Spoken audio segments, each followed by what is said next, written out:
자, 잘 일어나시고 이사야서 6장 1절에서 13절까지 말씀. 구약 973면에 있습니다. 우시야 왕의 죽던 해에 내가 본즉 주께서 높이 들린 보좌에 앉으셨는데 그 옷자락은 성전에 가득하였고 스랍들은 모셔섰는데 각기 6날개가 있어 그 둘로는 얼굴을 가리었고 그 둘로는 그 발을 가리었고 그 둘로는 날미어 서로 창화하여 가로되 거룩하다 거룩하다 거룩하다 만군의 여호와여 그 영광이 온 땅에 충만하도다. 이같이 창화하는 소리로 인하여 문지방의 터가 요동하며 집의 연기가 충만한지라. 그때 내가 말하되 화로다 나여 망하게 되었도다. 나는 입술이 부정한 사람이요 입술이 부정한 백성 중에 거하면서 만군의 여호와이신 왕을 배웠음이로다. 그때에 그 스랍의 하나가 화저로 단에서 취한 바 핀 숲을 손에 가지고 내게로 날아와서 그것을 내 입에 대며 가로되 보라 이것이 내 입에 닿았으니 내 악이 제하여졌고 내 죄가 사하여졌느니라 하더라. 내가 또 주의 목소리를 들은 적 이르시되 내가 누구를 보내며 누가 우리를 위하여 갈꼬. 그때 내가 가로되 내가 여기 있나이다. 나를 보내소서. 여호와께서 가라사대 가서 이 백성에게 이르기를 너희가 듣기는 들어도 깨닫지 못할 것이요 보기는 보아도 알지 못하리라 하며 이 백성의 마음으로 둔하게 하며 그 귀가 막히고 눈이 감기게 하라. 염려컨대 그들이 눈으로 보고 귀로 듣고 마음으로 깨닫고 다시 돌아와서 고침을 받을까 하노라. 내가 가로되 주여 어느 때까지니까. 대답하시되 성읍들은 황폐하여 거민이 없으며 가옥들에는 사람이 없고 이 토지가 전폐하게 되며 사람들이 여호와께 멀리 옮겨서 이 땅 가운데 패한 것이 많을 때까지니라. 그 중에 10분의 1이 오히려 남아있을지라도 이것도 삼키운 바 될 것이나 밤나무 상수리 나무가 배임을 당하여도 그 그루터기는 남아있는 것 같이 거룩한 씨가 이 땅의 그루터기니라. 아멘. 자리에 앉으십시다. 오늘 여러분과 함께 부르심에 대한 그 제목으로 말씀을 나누겠습니다. 우리가 이 땅에 사는 동안에 신앙생활하면서 우리 각 사람을 향한 하나님의 부르심을 아는 것은 너무나 중요합니다. 사도 바울이 그래서 우리 마음의 눈을 밝히사 우리 부르심의 소망이 무엇인지 알게 해달라고 기도하라고 부탁했고 그는 에베소 교인들을 위해서 기도했습니다. 부르심이 없는 사람들은 부르심이 없는 사람은 없죠. 부르심을 모르는 사람이 있을 뿐이죠. 부르심을 알지 못하는 사람은 열정이 없습니다. 목표도 없고 그저 그렇게 하루하루 살아갑니다. 교회 다니는 많은 사람들이 그저 특별한 부르심도 알지 못한 채 그저 천국 갈 거 기다리고 자신이 이 땅에 사는 동안에 하나님이 함께 해주시고 믿음을 잘 지키기만 하면 된다고 생각하니까 열정이 없이 그저 그렇게 하루하루 땜빵하는 거예요. 그저 크리스찬으로서 해야 된다고 생각하는 정도 특별히 못하지 않게 그것을 의무인 것처럼 살아가는 그런 사람들은 열정이 없이 살아갑니다. 그런 사람이 큰일을 이루지 못합니다. 예수님이 만약에 이 땅에 오셔서 그냥 뭘 해야 되는지 모르고 하루 종일 막 행어라운다 하면서 빈둥빈둥하면서 놀았다. 그럼 십자가는 없는 거죠. 그러나 예수님은 그렇게 하지 않으셨어요. 이 땅에 오신 목적이 무엇인지를 정확하게 알았고 매일매일 내가 무엇을 해야 되고 무슨 말을 해야 되는지를 정확하게 알았어요. 그대로 말하고 그대로 생각하고 그대로 사셨기 때문에 예수님은 십자가상에서 테텔레스타이 다 이루었다고 그러는 거예요. 짧은 인생이지만 다 이룬 거예요.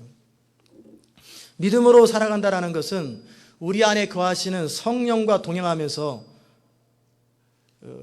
조금 하이를 좀 낮춰주세요.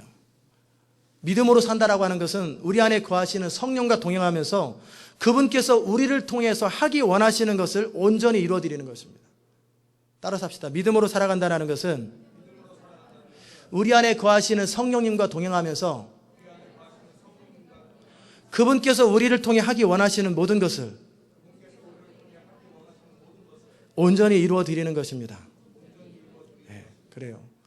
하나님께서는 믿는 자들에게 공통적으로 하나님의 나라와 영광을 위해 살 수 있도록 하셨어요.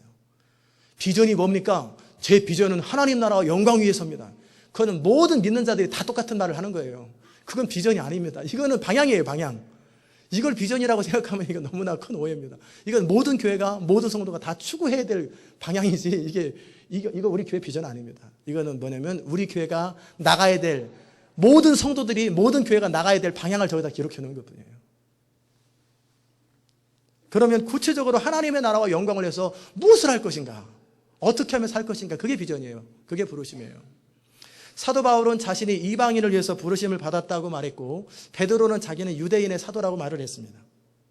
그렇게 구체적으로 그들의 삶 속에 무엇을 하며 살아야 할지를 알고 그들은 살았기에 그는 향방 없는 자처럼 헤매는 것이 아니라 내가 갈 곳을 정확하게 알고, 넘어져도 거기서 넘어지고 가도 그쪽으로 가는 거예요.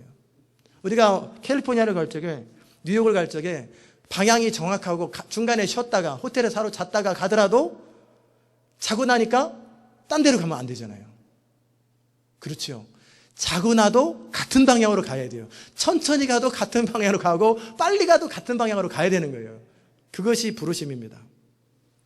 이를 위해서 우리가 어떻게 해야 하는지, 그리고 하나님의 부르심을 알기 위해서 우리가 어떻게 해야 하는지 오늘 나눌 것입니다. 그래서 오늘 말씀을 듣고 오늘 이후와 이전이 달라지고 2009년도와 2010년도가 달라질 수 있기를 주의 이름으로 축원합니다. 첫 번째, 부르심은 항상 그 시대적 상황 속에서 하나님의 목적을 가지고 시작됩니다. 그 말은 무슨 말이냐면, 모든 부르심은 시대적인 상황 속에서, 난세가 영웅을 낸다고 그러잖아요. 그런 것처럼 항상 모든 부르심은 우리의 상황 속에서 부르시는 거예요. 우주 바깥에서 우리를 부르시는 게 아니라 우리는 이 땅에서, 미국 땅이면 미국 땅, 한국 땅이면 한국 땅, 또는 지구면 지구, 우리 21세기면 21세기 시대적인 상황 속에서 우리를 부르시는 것입니다. 역사를 주관하시고 우주를 다스리신 하나님께서는 아담의 타락 이후부터 지금까지 여전히 세상을 회복하기 원하시고 그를 위해서 지금도 쉬지 아니하시고 일하십니다. 그래서 우리 주님은 내 아버지께서 이제까지 일하시니 나도 일하신다 그러는 거예요. 아브라함을 택하시고 모세를 택하시고 다윗을 부르시고 이스라엘 백성들을 통하여 끊임없이 하나님 나라를 세우신 것처럼 지금도 예수 그리스도를 통해서 교회를 세우시고 기독교 역사의 위대한 인물들을 보내시고 그와 함께하는 사람들을 보내시고 많은 성도들을 통해서 하나님은 하나님의 나라를 지금까지 이루어 오셨어요. 마찬가지로 매 시대마다 하나님이 사용하는 사람들이 있어요. 그 사람들은 누구냐면 깨어있는 사람들이에요. 깨어있는 사람들. 옆에 툭 치면서 깨어있으십시다 그러십시오. 깨어있으십시다. 네. 왜 큰 소리로 얘기하세요? 이렇게 조용하게 얘기하세요. 깨어 있으십시다. 네. 깨어 있어야 돼요. 잠자는 성도를 통해 일하지 않습니다. 잠은 밤에 집에서 자는 거예요. 제가 말하는 잠은 영적인 잠을 말하는 거예요. 영적인 잠은 24시간 자는 거 아니에요. 우리 영은 잠이 안 듭니다. 계속 영적으로 깨어 있는 거예요. 경각심을 가지고. 그런데 대부분의 성도들은요, 이 땅에서 하나님의 나라와 영광을 위해서 자신을 드리기보다는, 깨어있기보다는 자신의 필요를 위해서 하나님을 찾아요. 하나님 땡큐. 이거 해주셔서 감사, 저거 해주셔서 감사. 그저 보호해달라고. 우리 자식 보호해주시고 우리 기업체 보호해주시고 그러다가 천국 가면은 할렐루야. 그러면 가서 상급 하나도 없습니다. 우리 인격도 우리의 상급도 고정돼 버립니다. 우리가 딱 죽는 순간서부터 상급 하나도 없어요. 상급이 없다라는 말은 무슨 말이냐면 하나님 근처에 가지도 못하고 한 10마일 뒤에서 까마득한 하나님을 바라보면서 영원히 거기서 사는 거예요. 하나님 근처에 가보지도 못해요. 아무나 하나님 근처 가는 줄 아세요? 깨어서 하나님 앞에 쓰였던 사람들이 가는 거예요. 이 땅에서 천국을 누렸던 사람들이 가는 거예요. 그런데 교회 안에 너무나 어린아이들이 많아요. 엄마 저쪽 뭐 이거죠 이거죠 이거죠. 돈 버는 사람이 없어요. 어린아이는 돈 안 벌잖아요. 어린아이는 장성 환자가 되어서 일하지 않잖아요. 어린아이는 항상 달라는 거예요. 마찬가지로 성도들이 하나님의 나라와 영광을 위해서 하나님이 일하실 수 있는 그런 채널로, 통로로 그렇게 사용되기보다는 맨날 달라. 무슨 다고새처럼 맨날 달라고. 기도 안 해도 되는 그 기도를 가지고. 우리 주님은 그런 얘기를 그냥 구하지 말라고 그랬어요. 이 모든 것을, 그런 건 이방인들이나 구하는 거다. 너희가 그의 나라와 그의 일을 구하면 그냥 생각만 해도 있어야 할 것을 다 아시기 때문에 그냥 다 채워지는데 그거 가지고 기도 시간을 다 낭비하는 사람은 세상에 미련한 거예요. 그런 건 그냥 채워지는 거예요. 따라서 합시다. 우리의 먹고 입고 쓰는 모든 것은 그냥 채워지는 것이다. 우리가 그의 나라와 그의 의만 구하면. 저는 집이나 차나 이런 거 신경도 안 씁니다. 없어도 있어도 구하지 않아도 그냥 다 채워집니다. 돈도 그냥 다 채워집니다. 내가 하나님 나라와 영광을 위해서 살기만 하면 하나님이 나의 모든 필요를 채우시는 거예요. 이게 크리스찬 라이프. 이방인들은 자기 생각으로, 자기 스스로, 자기 노력으로 뭘 먹을까, 뭘 마실까 이거를 자기가 챙겨야 돼요. 그러나 크리스찬은 그럴 필요 없어요. 하나님이 알아서 다 챙깁니다. 교회 다니는 사람이 아니라 교회 다니는 사람이 아니라 어떤 사람? 어떤 사람이요? 괜찮아요. 괜찮아요. 아기 괜찮습니다. 교회 다니는 사람이 아니라 진짜 그의 나라와 그의 의를 추구하는 사람들 말이에요. 그런 사람들. 장성한 자가 되어서 하나님이 우리를 통해 일하시도록 해야 돼요. 우리가 중심으로 우리 자신을 하나님께 내어드릴 때 하나님의 동역자가 되고 이 시대 가운데 하나님의 하실 수 있는 일을 감당하는 사람이 되는 것입니다. 오늘 본문 첫 번째 보면은 우시야 왕이 죽던 때라고 하는 단어가 나와요. 그 말이 뭐냐면 우시야 왕이 죽던 때는 BC 739년경입니다. BC는 아시죠? 연도가 거꾸로 가는 건. 예수님이 태어난 그 근처를 AD와 BC로 나눠가지고 거기를 0이에요. 0. 그래서 구약으로 거꾸로 올라가면은 연도가 많을수록 높을수록 옛날 오래된 거예요. 반대쪽으로. 신약은 서기 1년, 2년, 3년 이렇게 쭉 높을수록 나이가 많은 거예요. 나이가 많은 게 아니라 높을수록 이제 최고 들어오는 거죠. 그렇기 때문에 BC 722년에 북이스라엘이 멸망당했는데 739년이면은 멸망당하기 이전일까요? 이후일까요? 그냥 가르쳐 주세요. 모르겠습니다. 이전이죠. 739, 738, 737 하다가 721이 나오는 거예요. 왜? 구약은 거꾸로 내려오니까. 그래서 722년에 아시리아가 멸망당하고 BC 586년에 남유대가 멸망을 당했기 때문에 739년에 부름받은 것은 뭐냐면 북쪽이 멸망하기 한 17년 전, 남쪽이 멸망하기 한 100여 년 전. 그때 이사야가 부름받은 거예요. 예레미야는 627년에 부름받았습니다. 627년 BC. 그러니까 722년이 더 오래됐어요. 627년이 오래됐어요. 722년이 더 오래됐어요. 그러니까 예레미야가 부름받았을 때 이미 북쪽은 망하고 없는 거예요. 586년에 그 남쪽이 그 멸망했으니까 586년에서 627년이니까 예레미야는 한 40년, 30년 어라운드 이스라엘이 통째로 멸망하기 그 전 시대 사람이에요.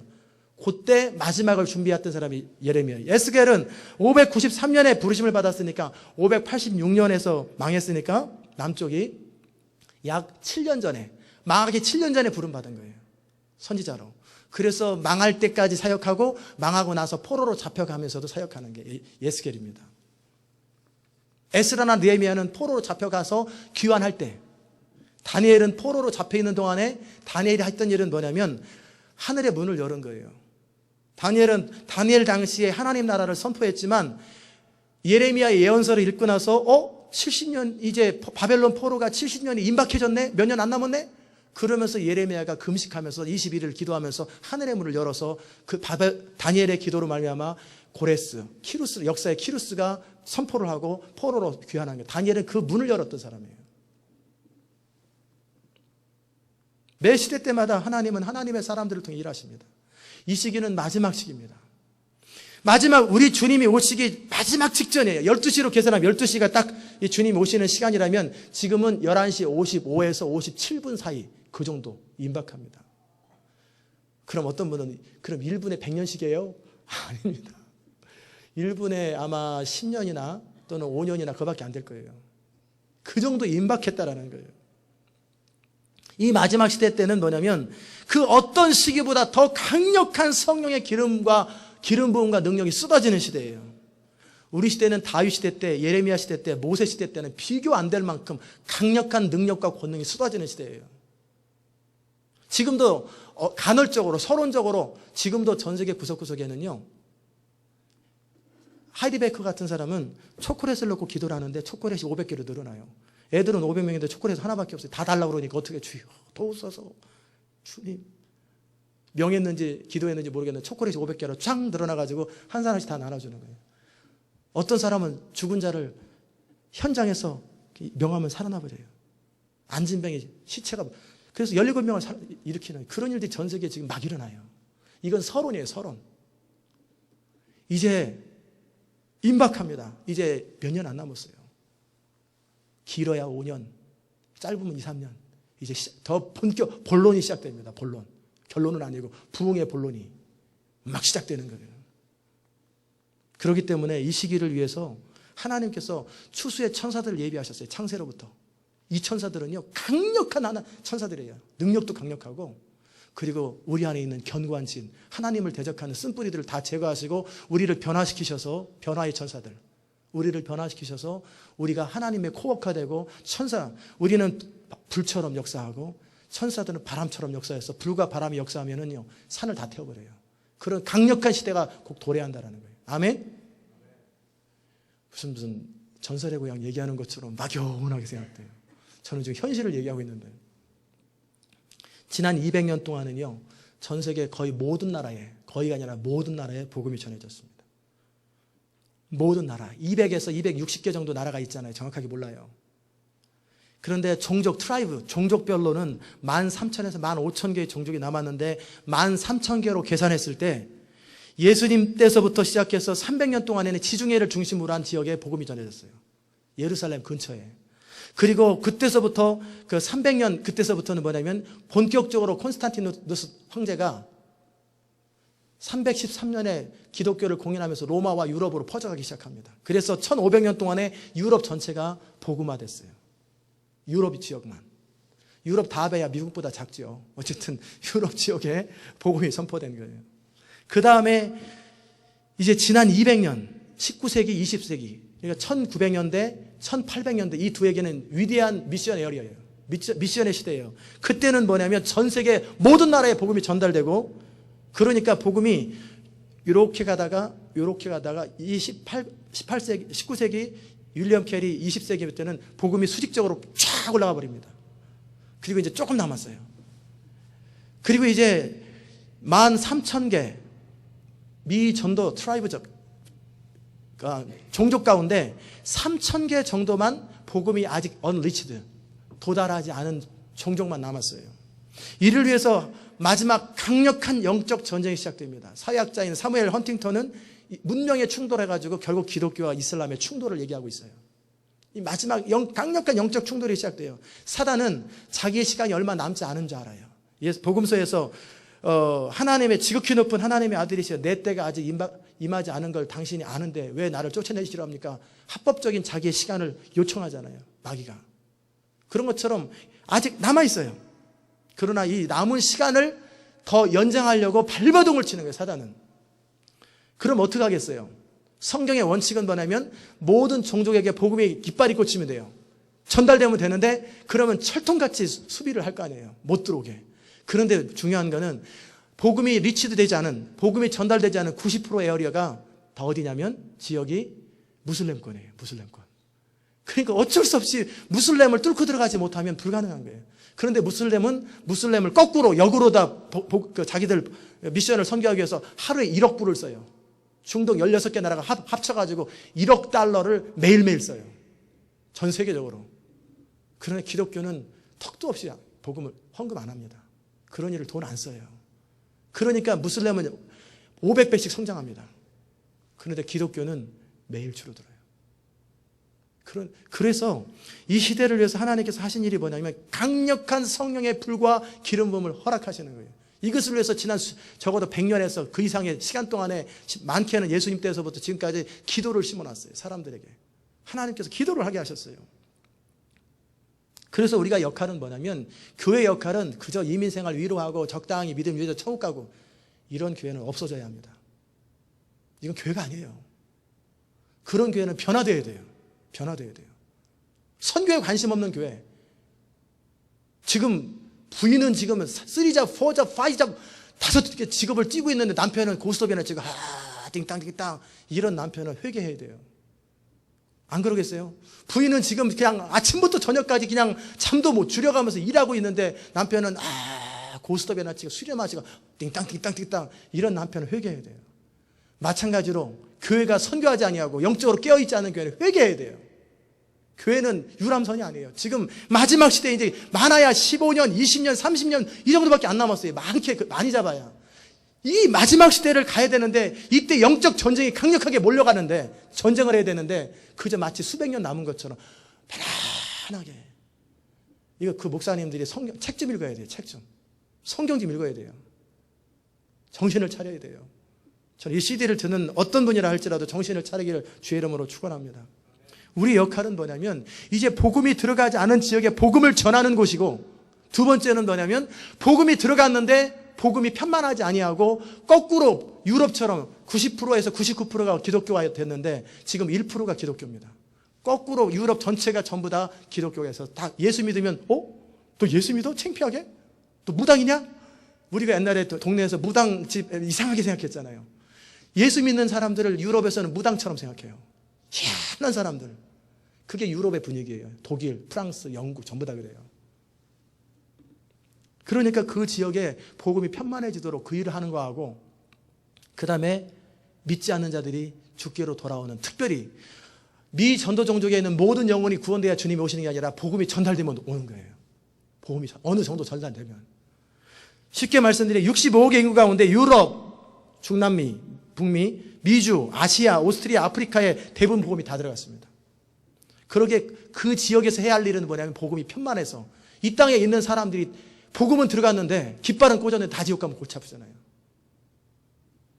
이 땅에 있는 사람들이 주께로 돌아와서 천국 가도록 해줘야 되는 일을 해야 되고, 두 번째는 복음이 퍼지지 않은 지역에, 그 지역에 중동 지역, 아프리카 일부, 아시아 일부와 이런 종족별로 빠진 지역에 복음이 들어가도록 최선을 다해서 노력하는 것, 이게 교회의 사명이고, 이 일을 감당하면 주님 오시는 거예요. 이것을 위해서 기도해야 되고, 그 지역에 복음이 들어가도록 선교사를 파송하고 기도로 영적 전쟁을 감당하고, 그러면 주님 오십니다. 이를 위해서 선교사님들이, 저는 무슨 예언적으로 그렇게 얘기 듣고 그 정도 가지고 제가 강당에서 선포 안 합니다. 예언은 검증해봐야 되기 때문에 예언은 예언이에요. 그러나 참조만 하지요. 세계 선교 전략가들이 2012년을 기점으로 해가지고 강력하게 사람들을 모아가지고 영적 전쟁을 돌입하려고 감당하고 있고, 선교사를 파송하려고 지금 막 리크루팅 작업을 지금 계속 하고 있어요. 전 세계 지금 선교, 그 다음에 전에는 선교단체들이 다 따로따로 했어요. 이기심이 적당히 있어요. 그러나 지금은 선교단체가 다 합치는 분위기예요. 지난번에 어느 선교단체 프레지던트가 돌아가시면서 유언을 했어요. 제발 선교단체끼리 싸우지 말고 서로 나누지 말고 정보를 공유하고 하나가 되라고. 그때 이후로 선교단체가 막 힘을 합치고 이제 교단이 서서히 앞으로 교단도 힘을 합치게 됩니다. 다 합치게 돼요. 그래서 마지막 총력전을 벌이게 돼요. 왜? 시대가 마지막이기 때문에. 주님의 관심은 한 3,000개 남았다고 그러니까 2명씩 파송해 6,000명이 몰래 잠입해가지고 깃발 꽂았다! 그게 아니에요. 그건 장난입니다. 그런 식으로 전쟁하는 게 아니고 실제 그들에게 찾아가서 그 지역에 하나님의 나라를 선포하고 하나님의 복음을 구체적으로 전하기 시작하는 거예요. 그러면 사단이 영적 존재인데 그거 모를까요? 다 알죠. 철통 방배를 하고 못 들어오게 막는 거예요. 방어선을 확실하게 하고, 그리고 믿지 못하게 하고.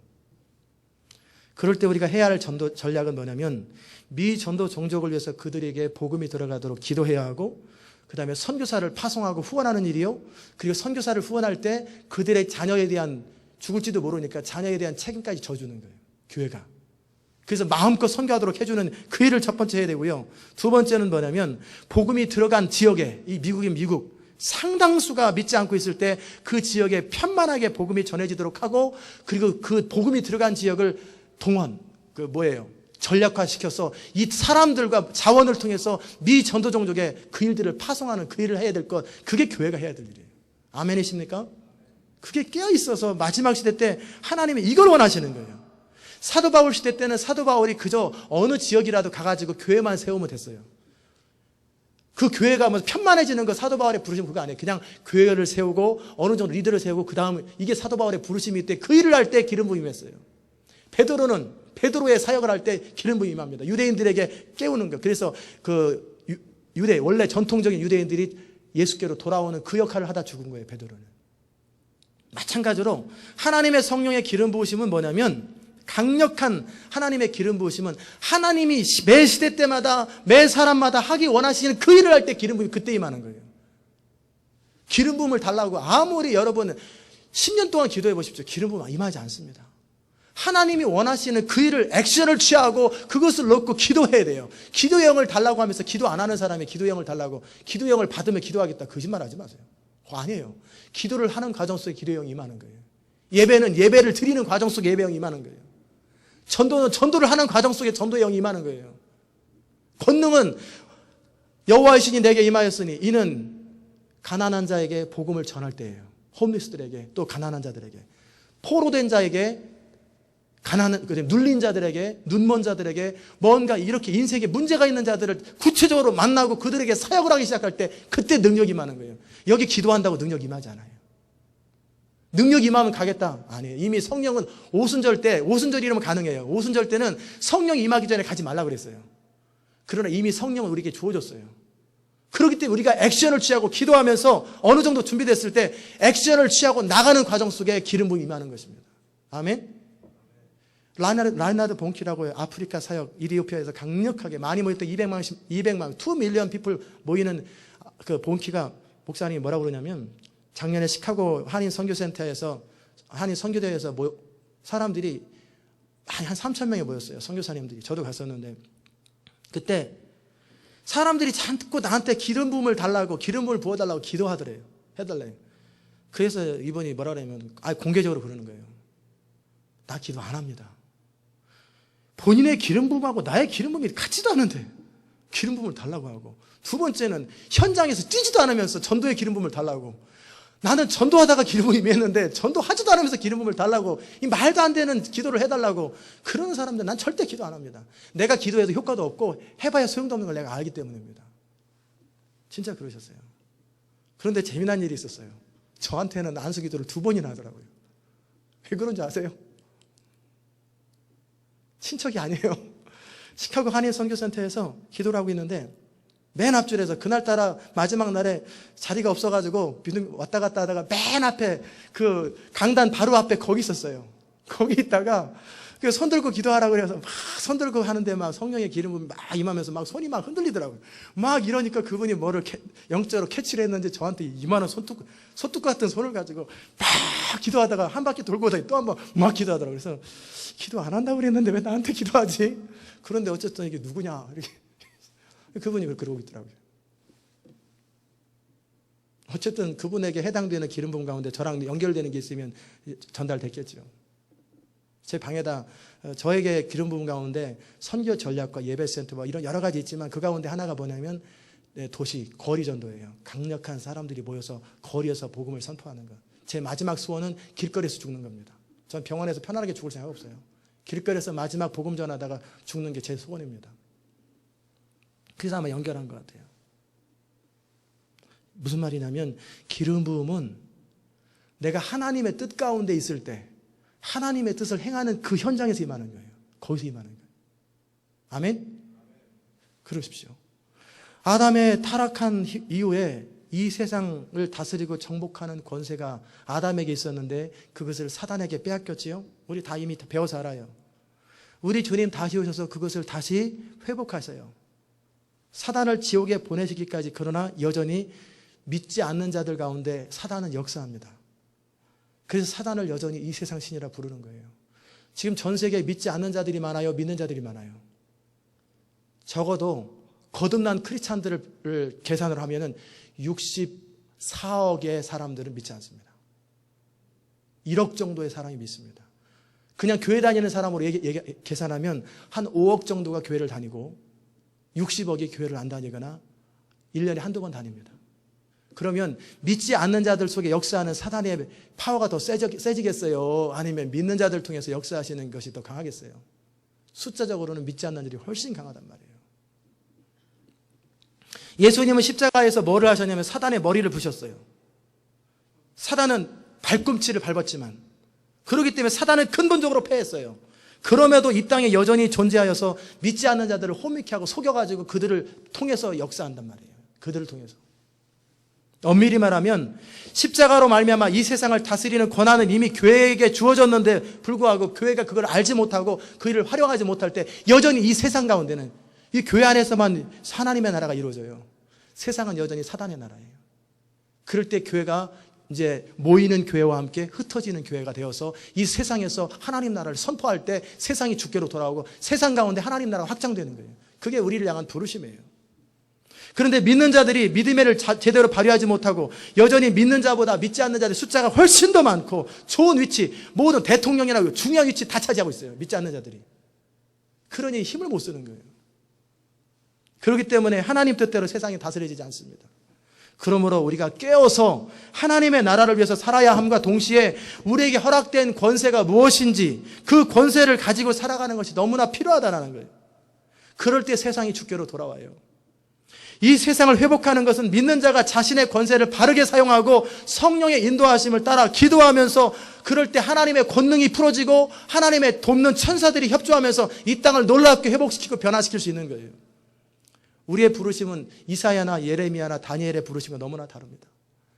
만약에 저하고 이사야하고 비교한다면, 예레미야하고 비교한다면 저는 절대 안 바꿉니다. 이사야의 부르심은 뭔지 아세요? 이 나라 망한다. 이 나라 망한대. 성경 봐도 소용없다. 율법책 봐도 소용없다. 이거 선포하는 게 이사야의 부르심이에요. 그러니까 맨날 얻어맞고 터지고 맨날 그런 거 하는 거예요. 성경 봐도 소용없다. 기도해도 소용없다. 너네들은 어차피 버린 자식이다.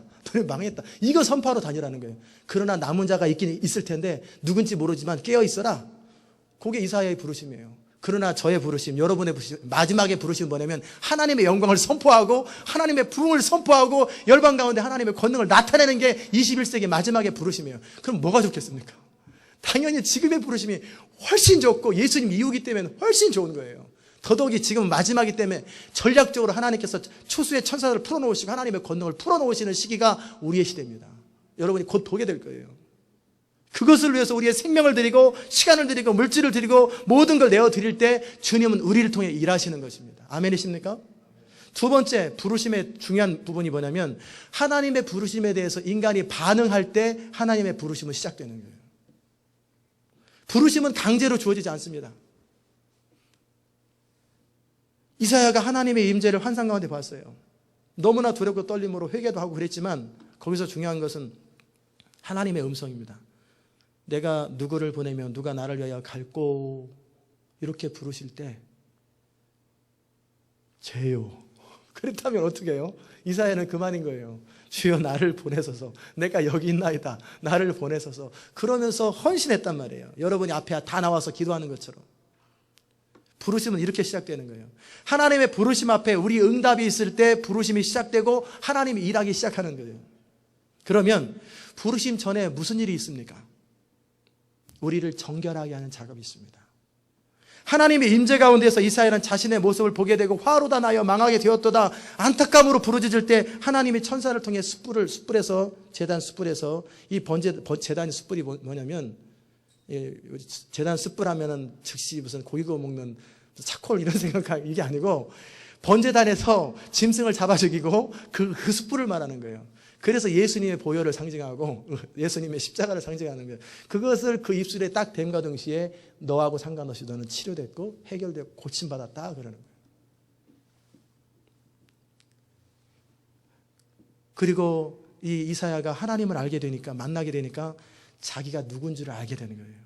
사랑하는 여러분, 우리가 누구인지를 어떻게 압니까? 철학으로 아는 게 아니에요.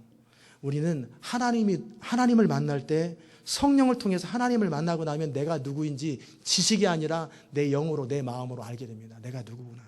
내가 어떤 존재구나. 나는 무엇을 위해서 살아왔고 이제 무엇을 위해서 살아야 되고 내가 하나님을 거역하는 부분이 무엇인지를 사람이 말로 해서는 절대 못 알아들어요. 성령께서 계시하심으로 깨닫게 할 때 내가 그냥 알게 되버리는 거예요. 알게 되는 거예요. 부르심을 위해서 하나님이 먼저 하시는 일은 뭐냐면 우리를 정결하게 하시는 것입니다. 무엇을 정결하게 하십니까? 무엇을 정결하게 하십니까? 예수님께서 제자들에게 너희는 이미 다 씻었으므로 온몸이 깨끗하다. 그러므로 발만 씻으면 된다라고 그랬어요. 그게 무슨 말이냐면 날마다 자기를 부인하고 자기 십자가를 지라는 말인데 이미 그들은 그리스도 안에 거하는 사람들이기 때문에 그런 말을 한 거예요.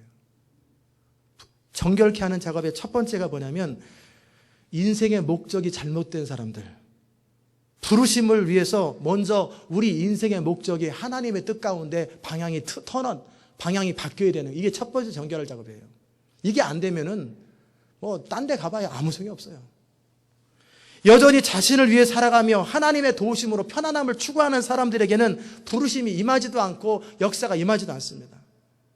우리가 하나님과 동행하면서 중심으로 하나님을 알아가기를 원하고 하나님의 나라와 영광을 위해서 살고 싶은 소원을 하나님이 주시는 작업, 그 작업이 정결 작업이에요. 우리 시온에 속한 성도들을 정결하게 하신다는 게 무슨 말입니까? 무슨 말이냐면 소원이 바뀌는 거예요. 하나님의 나라와 영광을 위해서 살고 싶은 소원으로 바뀌어가는 게 첫 번째 정결 작업입니다. 두 번째 정결 작업은 뭐냐면 우리 생각, 우리의 감정, 우리의 삶의 습관의 영역 가운데 하나님을 대적하는 것들을 정결하게 하시는 거예요. 천사들을 통해서, 또 성령을 통해서. 우리 생각 가운데 엉뚱한 생각을 가지고 있어요. 하나님의 말씀과 반대되는 생각들을 가지고 있는데 그거는 자기의 생명처럼 지키고 있어요. 그 생각들을 깨트리는 거예요. 우리의 감정 가운데 쓴뿌리와 잘못된 감정들을 바꾸시고 우리의 습관의 영역을 바꾸시는, 이게 두 번째 정결 작업이에요. 날마다 우리가 하나님을 알아가면서 우리 삶의 대부분의 영역이 정결하게 되도록 허락하십니다. 그런 후에 하나님이 마음껏 사용하십니다. 왠지 아세요? 목적이 잘못된 사람들은 맨날 서쪽으로 가려고 하는 사람 동쪽 끌고 가려면 이것처럼 고문이 없어요. 서로 힘들어요. 서로 안 가려고 하는 황소 잡아당기는 거랑 똑같아요. 그런데 황소가 이제 따라가요. 우리가 이제 따라가는데, 예를 들어서 곱비 잡혀서 이제 같은 방향으로 갑시다. 그래서 이제 하나님 나라 영광을 위해 삽시다 그랬단 말이에요. 그런데 수틀리면 안 가. 주저앉아. 노잣돈 줘야 가는 것처럼, 뭐 장례 행렬에서 돈 좀 줘야 한 발짝 가는 것처럼 수틀리면 안 가고 기분 좋으면 가고, 감정에 따라 움직이는 사람들. 무슨 하나님 이 사람 어떻게 일하겠어요? 언제까지 비유를 맞추겠어요? 생각이 틀리면 수틀리면 안 가. 바둑 둘 때 수가 다르면 이렇게 수라고 하잖아요. 수 틀리면 안 가는 거예요. 자기랑 이해가 안 되면 안 가버리는 거예요. 그런 사람을 붙들고, 그렇다고 성령의 생각을 따라 살고 하는데 다른 사람이 자기 수하고 다를 땐 괜찮아요. 나는 성령과 동일한데 다른 사람이 틀리면 괜찮아요. 그런데 성령과 상관없이 그냥 다른 사람하고 나하고 틀리면 안 가는 거예요. 이런 사람들을 통해 무슨 일을 하겠어요? 일하기 너무 답답해요. 매번마다 설명해 줘야 돼요. 매번마다 설명해 주고, 뭐 하나 결정할 때마다 설명하고 또 설명하고 그러다 시간 다 보내는 거예요. 전진 앞으로 하는데 왜요? 전진이라고 하는 것은 일단 전진은 이런 뜻이다. 매번마다 전진 앞으로, 일부 앞으로. 왜 가야 되냐면 전략적으로 볼 때 그 한 하루 종일 설명하고 있어요. 한 발짝 하고 그 다음에 또 왜 가야 되는데요? 이거 어떻게 이런 사람을 데리고 전쟁을 하겠어요? 전진 앞으로 가면 이해되든 이해되지 않든 그냥 가는 거지. 기분하고 뭔 상관이 있어요? 가는 거지. 전심을 다해서. 이게 정결 작업입니다. 생각을 깨트리고 감정을 정화하고 하나님이 원하시면 뭐든지 하는 거예요. 이런 사람을 만드는 게 정결 작업이에요. 아멘? 아멘. 그런 후에 하나님께서 그에게 권능을 부으십니다. 그 전에 권능을 부으면 딴 데 가서 또 권능을 사용해요. 점쟁이처럼. 집사님 이리 와봐. 얼마 줄 거야? 내가 예언해 줄게. 이 예언대로 하면 집사님 형통한다는데 500불? 1000불? 이게 무당이지, 무당. 아니에요. 그리고 기도의 영을 주셨는데, 예를 들어서 기분이 나빠. 저 사람 기분 나빠. 저주가 이 말자. 이러고 기도의 영을 이런 식으로 사용하면 어떻게 되겠어요? 그래서 그 사람한테 기도의 영을 안 부으시고 능력을 안 부으시는 거예요. 왜? 본인을 보호하고 다른 사람 보호하기 위해서. 이해되셨습니까? 그러기에 먼저는 목적을 정확하게 하는 게 첫 번째 정결 작업. 두 번째는 생각, 감정, 우리의 소원을 정확하게 만드는 것. 그리고 주님 말씀하시면 내가 나아가고 주님 말씀하시면 멈춰서는 이 작업을 하는 것. 그런 다음에 하나님께서 병기를 주시고 능력을 부으시는 거예요. 본격적으로 하나님의 사명이 주고 강력하게 일하시는 것은 바로 그 이후에예요.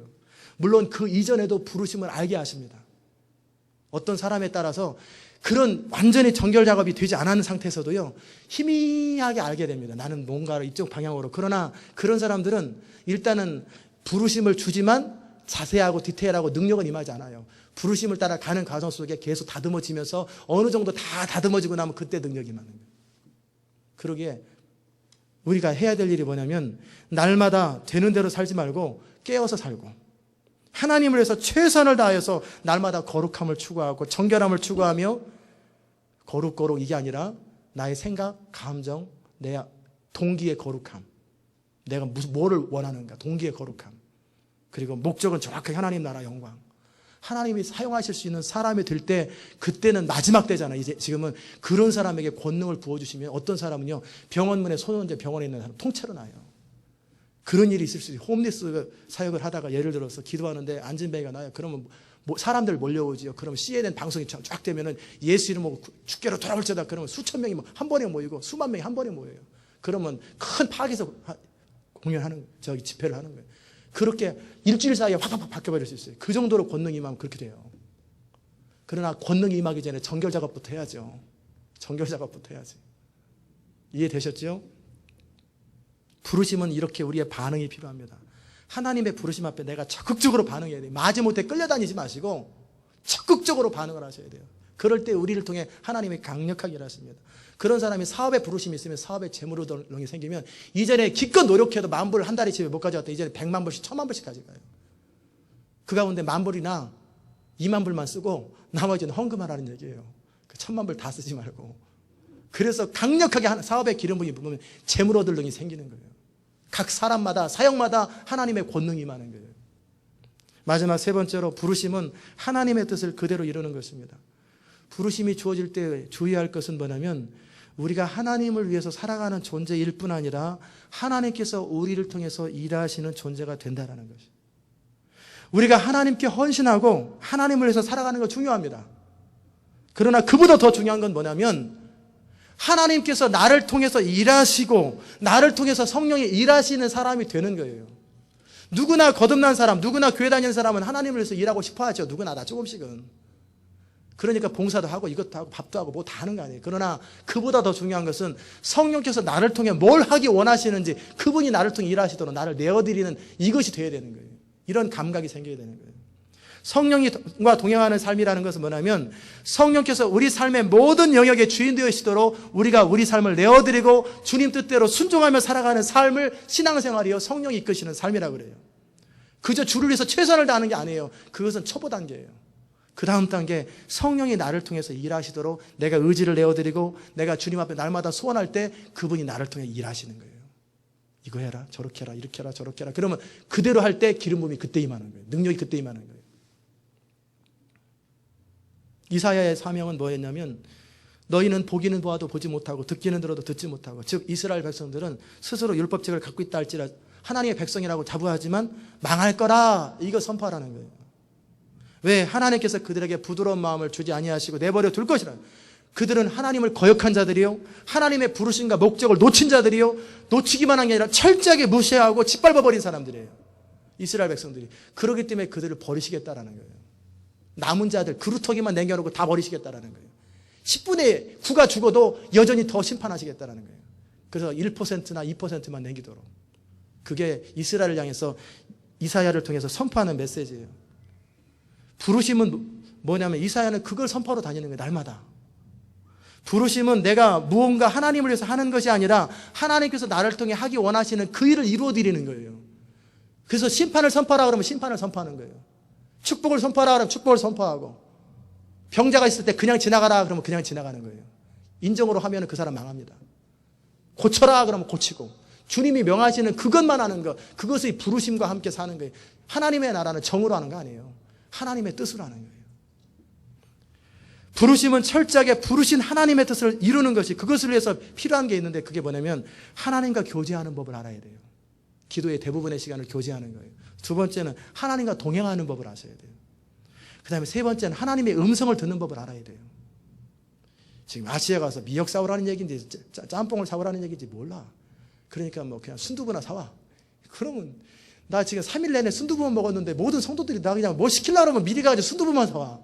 그러니까 지금 3일 내내 9끼를 계속 순두부만 먹었는데 또 순두부 사오면 기분이 좋겠어요. 미션을 받으면 미션을 정확하게 받아야 돼요. 그래서 하나님의 음성을 듣는 법.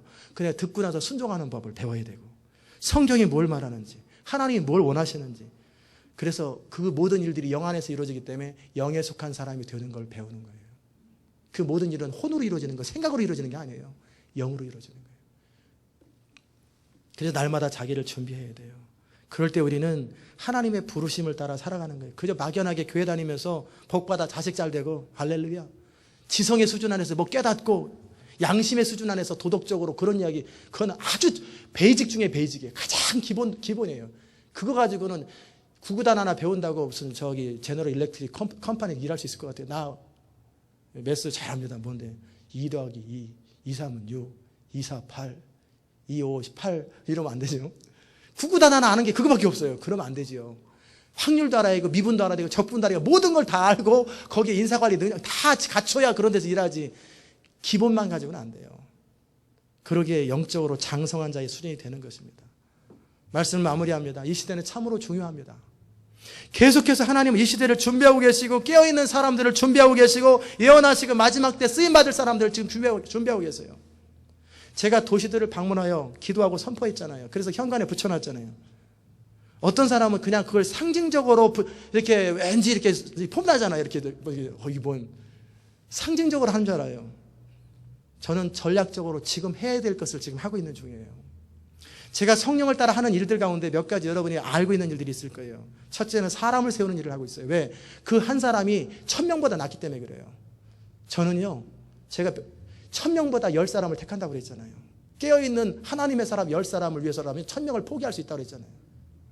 사람을 세우는 일을 지금 제가 하고 있어요. 두 번째, 이 교회에 기도의 기름 부음, 예배의 강력한 기름 부음, 그래서 하나님의 임재와 능력을 불러일으킬 수 있는 그 부분을 지금 하나님이 준비하고 계세요. 그리고 미리 제가 전략적인 도시들을 방문해서 믿음으로 선포함으로 거기 도시 가운데 깨어있는 사람들을 부르고, 그리고 제가 선포할 때 거기 안에 영들이 다 들었어요. 사단도 들었고 천사도 들었을 뿐만 아니라 믿는 자들의 영이 제 선포하는 얘기를 들었단 말이에요. 그들의 이 지성으로는 못 들었지만 영적으로 들었단 말이에요. 그리고 그들이 언젠가 부르면 와요. 들었기 때문에. 하나님이 그 작업을 지금 하고 계시는 거예요. 그렇기 때문에 제가 그 필요한 시점에서 필요한 일들을 하고 다녔던 거예요. 그리고 이제 선포하고, 그렇기 때문에 하나님이 이미 일하기 시작했어요. 합법적으로. 그리고 하나님께서 이제 그 서서히 그 일을 이루시고 어느 순간에 여러분이 보게 되실 거예요. 이 교회 예배가 얼마나 강력해지는지, 이 교회 예배에서 죽은 자 살아나오고 앉은 백 일어나는 것이 너무나 일상적인 일이 되기 때문에 당연한 일이 될 거예요. 어느 순간 지나가 보세요. 한 번이 힘들지 두 번, 세 번은 그냥 일어나는 거예요. 두 번째, 이 교회에서 훈련받고 세워진 사람들이 얼마나 하나님의 기름 부음을 받아서 전 세계적으로 움직이면서 사역하는지. 매스컴이 그렇게 되면 안 되겠지만 그럴 수도 있어요. 전 세계에서 방영하는 모든 사람의 인터뷰가 전부 다 시온교회 성도들이에요. 그럴 수도 있다라는 거예요. 물론 다른 교회도 그렇게 되시기를 주의 이름으로 축원합니다. 그러나 어쨌든 우리 시온에 속한 성도들이 변화되어서 하나님의 권능이 임해가지고 전 세계에서 주로 인터뷰하는 사람들 보면은 어디 출신입니까? 그러면 애틀란타 시온 인터내셔널 교회, 저는 캘리포니아 시온 인터내셔널 교회, 캔사스 시온 인터내셔널 교회, 전부 다 거기서 베트남 시온 인터내셔널 교회, 한국 인천 시온 인터내셔널 교회, 사방에서 전 세계 저희 교회가 있으니까, 도시마다 다 있으니까 거기서 다 드러나는 거예요. 그게 이 교회 부르심이에요. 아멘? 믿으시는 게 좋습니다. 적어도 한 도시에 한 교회에서 10교회도 세워져요. 수많은 선교사들과 목회자들을 훈련하고 그들을 전략적으로 네트워크하고 마지막 영적 전쟁을 해서 모두를 모을 거예요. 전부 다 모아가지고 교단을 모을 것이고 선교단체를 모을 것이고 모든 사람들을 모아가지고 함께 마지막 파이널 퀘스트라고 마지막 전쟁을 할 거예요. 그것을 위해서 부르신 거예요. 저는 그냥 전쟁놀이 하려고 지금 폼 잡고 있는 게 아니에요. 그러면 차라리 게임을 하지, 컴퓨터로 가지고. 전 전쟁놀이 하는 게 아니에요. 실제 영적 전쟁을 준비하고 모든 화살과 모든 사람들을 준비하고 있는 중이에요. 여러분이 이런 내용을 심각하게 받아들이시고 자신을 어떻게 준비할까 하는가, 하나님 앞에서 깨어 기도하고 부르짖어야 할 때예요. 그냥 막연하게 있으면 정말 안 됩니다. 어떤 분은 이런 분이 계실 거예요. 저 사람 텔레비에 나오지? 나랑 제자훈련 같이 했던 사람이야. 저 사람 텔레비에 나오지? 나랑 같이 셀했던 사람이야. 그게 무슨 의미가 있어요? 아니, 같은 반 했던 게 무슨 의미가 있어요? 같은 신학교 다녔어. 그게 무슨 의미가 있어요? 실제 내가 하나님의 능력에 사로잡혀서 쓰임받아야지. 제자훈련 같이 받았는데 당신은 왜 그래? 그러면 물어보지 마. 기회를 놓쳤지 뭐. 그냥 폰만 잡고 다녔지. 공부만 했어 나는. 그래서 저런 거 나타날 때 저게 뭔지 알아볼 정도만 공부했어. 이게 불행입니다. 불행. 변화될 때 변화되십시오. 아멘. 변화될 때 변화돼야 하나님의 능력이 임합니다. 먼저는 여러분이 하나님의 나라를 위해서 여러분을 준비하시고, 동시에 여러분 자신이 준비되시고 이 시대를 볼 수 있는 눈, 이 시대 앞에 깨어있는 사람들에게 하나님의 기름을 부으실 거예요. 매 시대 때마다 하나님의 사람들에게 기름을 부으셨고, 그리고 하나님의 뜻과 목적을 따라 살아가는 사람들에게 권능을 부으셨어요. 이제는 우리 차례입니다. 이제 우리가 하나님의 나라와 영광을 위해서 헌신하되, 우리는 모세처럼 하면 안 됩니다. 원리만 배워야 돼요. 다윗처럼 하면 안 돼요. 원리만 배워야 돼요. 요셉처럼만 하면 안 됩니다. 요셉을 꿈꾸면 안 돼요. 요셉을 통한 원리만 배우고, 우리는 이 시대 가운데 우리를 통해 일하시기 원하시는 하나님의 일을 할 때 기름 부음이 임하는 거예요. 우리는 우리가 되어야 되고, 우리는 우리 시대 사람이 되어야 되는 거예요. 그러기에 헌신하되 이 시대에 맞게 하나님의 부르심을 주실 것인데 자신을 준비하고 자신을 내어드리십시오. 그럴 때 뭘 준비해야 될지 모를 때 성령님께 기도하세요. 하나님, 나를 준비시켜 주십시오. 나는 주님의 나라와 영광을 위해 살고 싶은데 뭐를 어떻게 해야 될지 모르겠습니다.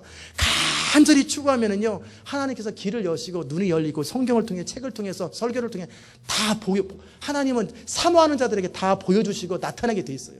어떤 방법을 통해서라도 다 통하게 돼 있어요. 중요한 건 내가 사모하느냐. 중요한 거는 내가 사모하느냐예요. 어떤 사람들은 이 교회 와서 복 있는 사람이 있지만 어떤 사람은 이 교회 나오는 사람보다 더 복 있는 사람이 있어요. 우리 교회 CD를 일주일에 20번씩 들어요. 스스로 마음으로 시온 인터넷에 이렇게 성도라고 생각하고 20번씩 날마다 들으면서 더 많이 변화돼요. 그런 사람들이 있어요. 저한테 전화 종종 와요. 저 매주 20번 듣습니다. 설교를. 그리고 날마다 그걸 놓고 기도하고 때가 되면 그분들은 올 거예요. 다 준비돼서 올 거예요. 그분들은. 여러분과 제가 이 마지막 시대를 준비합시다. 하다가 보면 어영부영 하다 보면 시간 다 지나갑니다. 그럼 이미 이 역사가 시작되면 끝이 납니다. 깨어서 자기를 준비하고 간절히 목마르게 사모하시는 여러분 되시기를 주의 이름으로 축원합니다. 기도하십시다. 하나님 아버지, 감사합니다. 이 시대가 얼마나 중요하고 얼마나 중요한지 저희로 알게 하소서. 이 시대를 볼 수 있는 눈을 열어주시옵소서. 날마다 강단에서 주의 종을 통해 선포하는 그 메시지를 신랑이 온다 그 소리를 우습게 여기다가 슬피 울며 이를 갈미 있었던 어리석은 처녀들처럼 되지 말게 하시고 등불을 준비하여서 신랑할 곳을 예비하는 마지막 때 부흥을 예비하고 준비하는 깨어있는 주의 종들이 될 수 있도록 은혜 베풀어 주시옵소서. 예수님의 귀하신 이름으로 기도드리옵나이다. 아멘.